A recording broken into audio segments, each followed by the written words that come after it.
क्योंकि WHO खुद कहता है कि मरे हुए आदमी से जो डेड बॉडी है उससे कोरोना नहीं फैलता है, हवा के ज़रिए नहीं फैलता है। कोरोना काल में मारे जा रहे हैं, जिनकी मौत हो जा रही है, उनका अंतिम संस्कार कैसे किया जाए और इम्यूनिटी का जो मसला है उसको कैसे बढ़ाया जाए, कैसे वो और इम्प्रूव हो, इस बारे में आपकी काफ़ी लंबी चर्चा WHO से हुई है। क्या आपके पास आया है WHO से, कुछ बताएंगे? मेरे जहन के अंदर एक डायलेमा था कि ये जो हालात हैं इसके अंदर जो है इस तरह से हो रहा है कि जैसे एक बिल्डिंग होती है और उसकी जड़ निकल जाए, फाउंडेशन निकल जाए, वो आहिस्ता आहिस्ता गिरती है। तो बड़ी हेल्पलेसनेस सी फील हो रही थी इस बात के लिए कि हम कुछ नहीं कर पा रहे इस बारे में। तो फिर मैंने WHO को, इंटरनेशनल जो उनका ऑफिस है न्यूयॉर्क को, एक ईमेल भेजी और उनसे इस बारे में मैंने जानना चाहा। तो उन्होंने मुझे जवाब में जो अपनी ईमेल भेजी उससे मुझे ये पता लगा कि ये जो कोविड-19 करके वायरस है, एक तो ये एयरबॉर्न नहीं है, हवा के ज़रिए नहीं फैलता है। दूसरे ये जो फैलता है वो इंसान के खांसने से, थूकने से, उसके बलगम से, उसके नज़ले की जो ड्रॉपलेट्स होती हैं उससे वो फैलता है, हवा के ज़रिए ये नहीं फैलता है। और एक ये है कि जो इंसान मर जाता है उसके अगर लंग्स में से रिसाव नहीं है तो ये जो है नहीं फैलता है, मरे हुए आदमी से दूसरे के अंदर ये नहीं जाता है। तो ये चीज़ मुझे पता लगी, तो तब मैंने इसको जानने की और कोशिश की। तो ये पता लगा कि इस वक्त जो है, जैसे हमारी गवर्नमेंट ने और बहुत सारी गवर्नमेंट्स ने जो है कुछ मेजर्स लिए हैं, उसके ऊपर मैं एक आपको बताना चाहूँगा एक एक करके कि जैसे इस वक्त मेज़र लिया है कि हम मास्क लगाएं और उसको अच्छी तरह से लगाएं कि नाक भी हमारी ढक जाए और हमारा मुंह भी ढक जाए। मगर एक चीज़ मैं अपनी गवर्नमेंट से भी के नॉलेज में भी लाना चाहता हूँ, जो साइंटिफिक कम्युनिटी है उसकी नॉलेज में भी लाना चाहता हूँ, और जो लोग मेडिकल साइंस से ताल्लुक़ रखते हैं उनकी नॉलेज में भी लाना चाहता हूँ कि एक रेस्पिरेटरी सिस्टम है हमारा। तमाम इंसानों का रेस्पिरेटरी सिस्टम जो है उसके अंदर ऑक्सीजन अंदर जाती है जिस्म के अंदर और कार्बन डाइऑक्साइड बाहर निकलती है। ऑक्सीजन अगर प्रॉपर मात्रा के अंदर इंसान के जिस्म के अंदर नहीं जाएगी तो उसका ब्लड सर्कुलेशन इफ़ेक्ट होता है। उसकी वजह से जो बदन की जो उसका खून पहुंचता है तमाम वीन्स तक और धमनियों तक, वो नहीं पहुंच पाता है। और कार्बन डाइऑक्साइड जो निकल कर के बाहर आ जाती है सांस के ज़रिए, वो हाइपोटॉक्सिक हो जाती है। जिस वक्त हम लोग मास्क लगा लेते हैं तो मास्क लगाने के बाद ना तो उतनी क्वांटिटी जितनी ऑक्सीजन हमारी बॉडी को चाहिए वो अंदर जा पा रही है, और कार्बन डाइऑक्साइड जो बाहर निकल के आती है वो एयर के अंदर नहीं जा पा रही है। उसकी वजह से जो कार्बन डाइऑक्साइड है दोबारा से रीसर्कुलेट हो रही है बॉडी के अंदर और हाइपोटॉक्सिक फॉर्म के अंदर रीसर्कुलेट हो रही है। अब ये इस वजह से जो दिक्कतें हो रही हैं उसको एड्रेस करने की भी ज़रूरत है। ये ठीक है कि मास्क लगाएं लोग, मगर उसके साथ साथ जो ये एक मेटाबॉलिज्म की प्रॉब्लम जो इंसान की बॉडी के अंदर हो रही है उसको एड्रेस करने की भी ज़रूरत है। इसके साथ साथ एक बात ये आई कि अभी आने वाला टाइम जो है वो नेक्स्ट जनरेशन टेक्नोलॉजी का ज़माना है। नेक्स्ट जनरेशन टेक्नोलॉजी को समझना ज़रूरी है कि नेक्स्ट जनरेशन टेक्नोलॉजी है क्या। नेक्स्ट जनरेशन टेक्नोलॉजी जो है उसकी जो पोटेंशियलिटी है वो 30 गीगाहर्ट्ज़ से लेकर के 300 गीगाहर्ट्ज़ के बराबर है। और उसके साथ में जैसे कि हमारा बिजली के जो बड़े बड़े टावर्स होते हैं उसके साथ में इलेक्ट्रोमैग्नेटिक फील्ड जो है क्रिएट हो जाती है, इसी तरह से उस टेक्नोलॉजी के साथ में भी इलेक्ट्रोमैग्नेटिक फील्ड जो है क्रिएट होती है। एक इंसान की जो ताकत है वो सिर्फ 2 गीगाहर्ट्ज़, 1 गीगा जो होता है वो 1 बिलियन के बराबर होता है। यानी उसका मतलब ये है कि 1 बिलियन डाटा पर सेकंड के हिसाब से उस टेक्नोलॉजी के ज़रिए ट्रांसफ़र किया जाएगा। अब जो इलेक्ट्रोमैग्नेटिक फील्ड क्रिएट होती है और उसकी ताकत 30 से लेकर के 300 गीगाहर्ट्ज़ के बराबर है, और इंसान की जो बर्दाश्त करने की ताकत है वो 1.8 गीगाहर्ट्ज़ के बराबर है। तो अल्टीमेटली उसका इफ़ेक्ट ये आ रहा है कि इंसान के दिमाग, उसका दिल, उसके इंटरनल ऑर्गन्स वो सारे कॉन्ट्रैक्ट हो जाते हैं, श्रिंक हो जाते हैं। इसके लिए भी हमारी गवर्नमेंट को तवज्जो देनी पड़ेगी कि डेवलपमेंट ऐसा होना चाहिए जिससे लोगों की और इंसानों की ज़िंदगी महफूज रहें, ये देखने की ज़रूरत है। तीसरी चीज़ जो आ रही है, वैक्सीनेशन प्रोग्राम आ रहा है।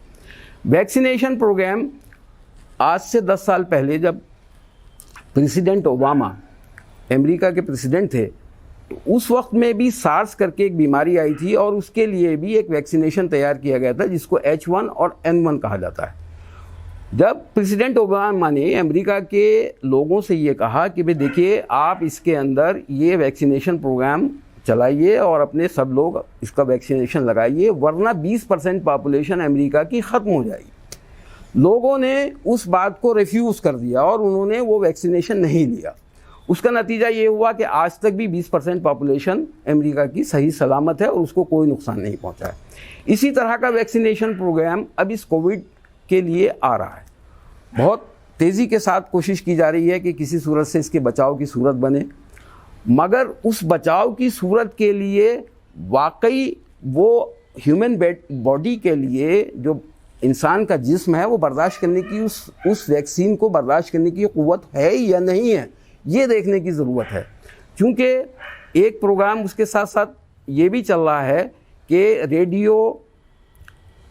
रेडियो फ्रीक्वेंसी आइडेंटिफिकेशन भी इस प्रोग्राम के साथ साथ चल रहा है, जिसके अंदर रेडियो फ्रीक्वेंसी के ज़रिए लोगों को आइडेंटिफाई किया जाएगा, उनको कंट्रोल किया जाएगा। तो ये सारी चीज़ें जब एक साथ आएंगी तो उससे हमारा बचाव का तरीक़ा क्या है, क्योंकि उससे हमारे बदन के अंदर कमज़ोरी आएगी, हमारी इम्यूनिटी कमज़ोर होगी, हमारे जिस्म के अंदर वो ताकत नहीं होगी कि हम बीमारियों से लड़ सकें। उसके लिए एक तरीक़ा ये है, एक तरीक़ा जो प्रेस्क्राइब है वो ये है कि हम अपनी इम्यूनिटी बढ़ाएं। इम्यूनिटी बढ़ाने के लिए एक जो जौ होता है हमारे मुल्क में पैदा होता है, हम जानते हैं जौ को अगर हम 150 ग्राम जौ को भिगो लेते हैं रात में और सुबह को उसको साफ़ करने के बाद उसे 1 किलो दूध के अंदर पका करके उसकी खीर बना लेते हैं, उसके अंदर शहद डाल लें, उसके अंदर खजूर डाल लें, उसके अंदर और कोई मीठा गुड़ और जो मेवा होते हैं वो डाल करके अगर उसको हम खाएं तो हमारे जिस्म की जो कमी है, जो कैल्शियम की कमी है, जो खून की कमी है, वो दूर हो जाएगी और उससे हमारा इम्यूनिटी सिस्टम मजबूत होगा। एक इसके अलावा और एक प्रेस्क्राइब किया है कि जैसे हमारे पास इंजीर होते हैं तो 2 इंजीर के टुकड़े अगर हम पानी में भिगो लें और रात भर रखे रहें, सुबह को उस पानी को, इंजीर के पानी को गरम करके, जैसे चाय हम पीते हैं उसी तरह से शहद का 1 चम्मच डाल करके अगर हम पिएं तो हमारी इम्यूनिटी बहुत ज़्यादा बढ़ जाएगी और ख़ासकर लंग्स के जो टिश्यूज़ हमारे डैमेज हैं वो रिपेयर हो जाएंगे। तो ये इस तरह की चीज़ें जब हमारे पास आई हैं तो हम चाहते हैं कि ये हमारा टाइम विटनेस का जो हमारा चैनल है उसके ज़रिए हम गवर्नमेंट तक भी, हमारा जो मेडिकल फील्ड में काम करने वाले लोग हैं उन तक भी, साइंटिफिक फील्ड में जो काम करने वाले लोग हैं उन तक और हमारी जनरल पब्लिक तक ये पहुंचाना चाहते हैं कि कोविड के इलाज के लिए हमें अपनी इम्यूनिटी बढ़ानी ज़रूरी है। हमें उसके लिए जो हमें एक डर पैदा हो गया है कि मान लीजिए खुदा न ख्वास्ता किसी का कोई ये मरीज़ होता है और उसका इंतकाल हो जाता है और हम उसको ऐसा कर देते हैं कि उसको हम बिल्कुल छूने के लिए तैयार नहीं होते हैं, बिल्कुल एक तरह से उस डेड बॉडी की तरफ जाने के लिए तैयार नहीं होते हैं। ये बात हमें अपने दिमागों से निकालनी पड़ेगी, क्योंकि WHO खुद कहता है कि मरे हुए आदमी से जो डेड बॉडी है उससे कोरोना नहीं फैलता है। यहाँ पर एक सवाल पैदा होता है जी, आपने 3 बातें बताई हैं जी, तीनों पे एक सवाल है, मुख्तसर से जवाब चाहूँगा। जी, ये भय का वातावरण किसने बनाया कि मौत होने के बाद पब्लिक उसको छुएगी नहीं, तदफीन नहीं होगी, हम देखने नहीं देंगे? पब्लिक ने तो बनाया नहीं है, जी, ये प्रशासन और स्वास्थ्य विभाग ने बनाया है। तो स्वास्थ्य विभाग को WHO की गाइडलाइन के अनुसार बताना चाहिए इस बारे में। देखिए, WHO की गाइडलाइन मेरे पास पूरी ईमेल है। उन्होंने कहा है कि जो लोग मर जाते हैं उनको बहुत इज्जत के साथ, एहतराम के साथ, उनके मज़हब के एतबार से उनका क्रियाक्रम होना चाहिए, उसकी तदफीन होनी चाहिए। अब चूँकि ये बात हमारे जनरल पब्लिक को मालूम नहीं है, जनरल पब्लिक के बीच के अंदर एक भय का वातावरण है, माहौल बन गया है। इस भय के वातावरण को हमें ख़त्म करने की ज़रूरत है और वो हमारे डॉक्टर लोग ही बताने चाहिए, गवर्नमेंट को भी बताना चाहिए। यही गुजारिश के साथ हमने ये वीडियो बनाई है ताकि हमारी गवर्नमेंट तक हमारी बात पहुंच सके और जो WHO की गाइडलाइन है उसको बेसिकली फॉलो करें। अभी मेडिकल एसोसिएशन है या जो मेडिकल में काम करने वाले हैं डॉक्टर्स हैं जी, वो तो उसको पीपी किट में पैक करके देते हैं, ना तो आप उसको देख सकते हैं, ना उसको खोल सकते हैं, ना आप उसका पोस्टमार्टम करा सकते हैं, ना उसको नहला सकते। तो आप एक तरफ कह रहे हैं कि भाई WHO कह रहा है उससे कोई कोरोना नहीं फैलेगा, जी जी। लेकिन आप हमारा जो मेडिकल सिस्टम है वो तो हमें छूने भी नहीं दे रहा है बॉडी को। देखिए अभी क्या हो रहा है कि अभी हम आज की कंडीशन हमारी ये है कि हमारे पास 55 लाख मरीज़ हैं और उसके अंदर से जो मॉर्टेलिटी रेट है वो है सिर्फ 1.6%।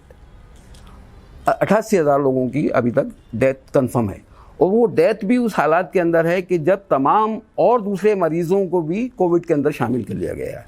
अदरवाइज़ उसकी जो मॉर्टेलिटी रेशियो है बहुत कम है क्या कि जब तक कि हमें सही एजुकेशन नहीं होगी, सही बातों का पता नहीं होगा, हम किसी भी चीज़ को सही तरीके से नहीं कर सकते।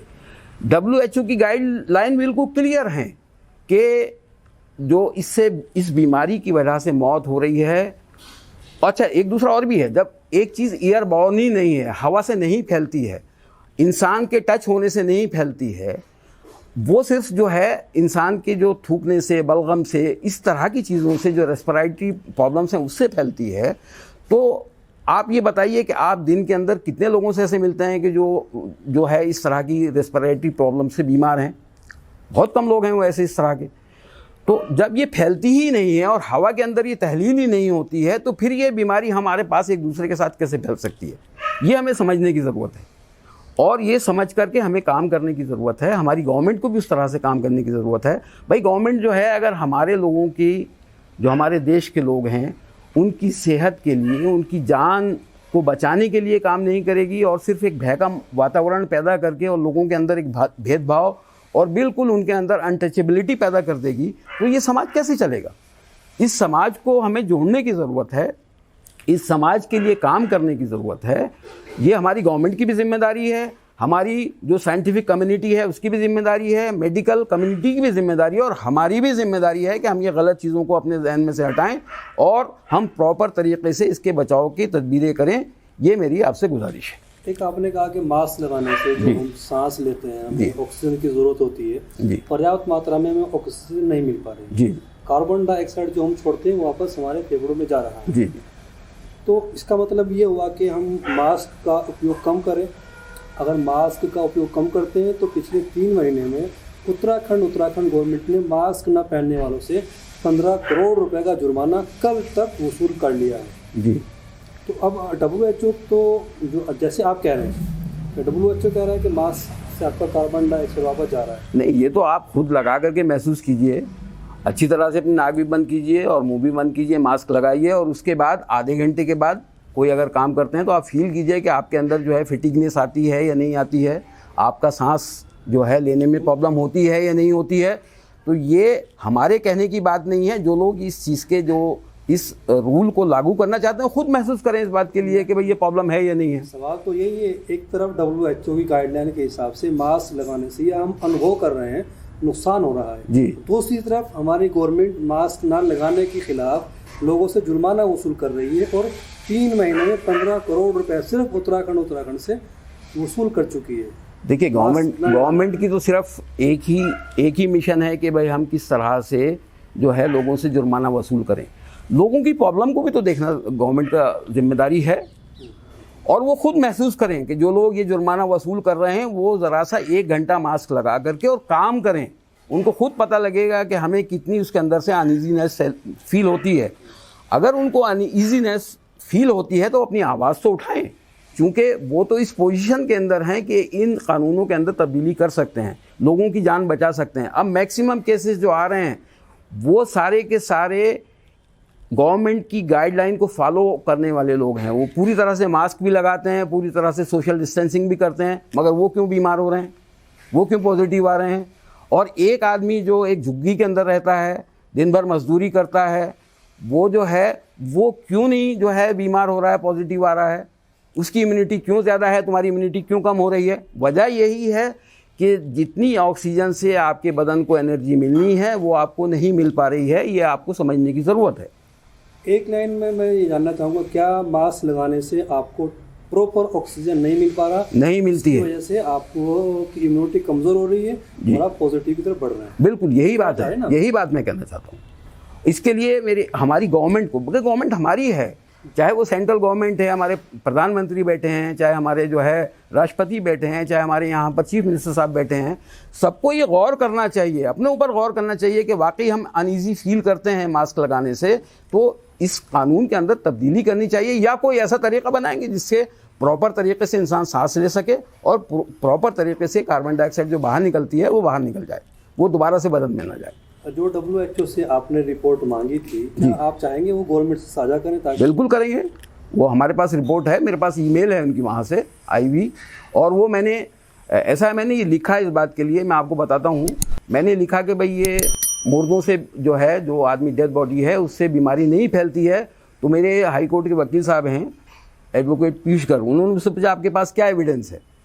वो एविडेंस जो है जिस वक्त मैंने WHO से मेरे पास में आया, उन्होंने यहाँ का जो एविडेंस है, जो हमारा एम्स के जो हमारे डायरेक्टर साहब हैं, उनका जो एविडेंस था कि भाई इससे बीमारी नहीं फैलती है, उसको नहीं माना। फिर मैंने उनको बॉम्बे हाई कोर्ट से जो BMC ने वहाँ पर एफिडेविट जमा किया, उसको नहीं माना। तो वो कहने लगे कि भाई मुझे जो है ये सोशल मीडिया की बात नहीं चाहिए, मुझे जो है कॉन्क्रीट एविडेंस चाहिए WHO से।